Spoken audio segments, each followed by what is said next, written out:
Bon, dans notre fichier JavaScript, on a dit qu'on faisait un lien avec le fichier dans le répertoire CSS qui s'appelle style avec un s.css. Allons voir ce fichier-là. Donc, ce fichier-là suit la syntaxe des fichiers CSS Cascading Style Sheet. Donc, on a ici ce qu'on appelle des sélecteurs. Donc, on voit des sélecteurs en rouge ici. Et ces sélecteurs-là vont sélectionner dans le fichier HTML les éléments HTML qui correspondent aux mots qui sont ici. Par exemple, le premier sélecteur body ici va appliquer un style, une police Arial Helvetica ou sans sérif et une grandeur de police de 100% à tous les éléments qui répondent au sélecteur body. Donc, quand on va voir dans le fichier HTML qui est associé, bien, on peut aller voir ici, on voit que tous les éléments qui sont ici vont par défaut utiliser les styles qui sont décrits ici pour la section body. Donc, par défaut, il va y avoir une grandeur de police de 100, par exemple. Si jamais on veut changer ça, bien, il va falloir être plus précis. Le deuxième sélecteur ici, c'est une combinaison de deux sélecteurs. Donc, dans le header et dans un H1. Donc, ça nous prend un H1 qui est inclus dans une section header. Nous avons ça. Ici, aux lignes 15 et 16, on voit qu'on a un header H1 qui se trouve être imbriqué dans un header. À ce moment-là, le sélecteur de style ici va s'appliquer et ce qu'on veut, c'est le centrer.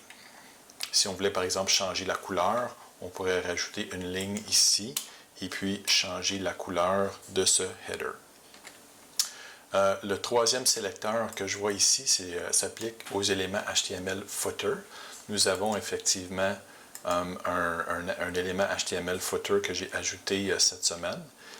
Et puis, ce que j'ai fait dans cet élément-là, c'est que j'ai rajouté un paragraphe et j'ai mis un peu de texte.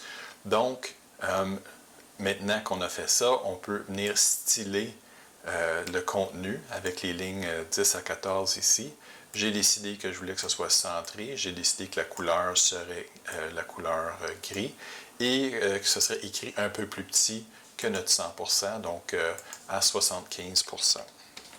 Donc, on peut voir là, dans le bas de l'écran ici, on voit là, que j'ai mis un peu de texte et c'est écrit en gris et c'est un peu plus petit. Finalement, dans le CSS, on voit que ici, c'est une couleur différente. Hein. Nos autres sélecteurs étaient indiqués en rouge.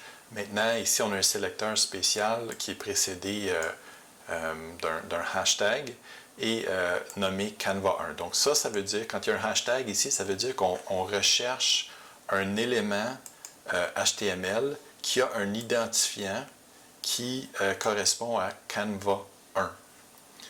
Et puis, donc, quand on fouille ici dans le HTML, effectivement, on trouve un élément HTML qui a effectivement un identifiant qui s'appelle Canva1.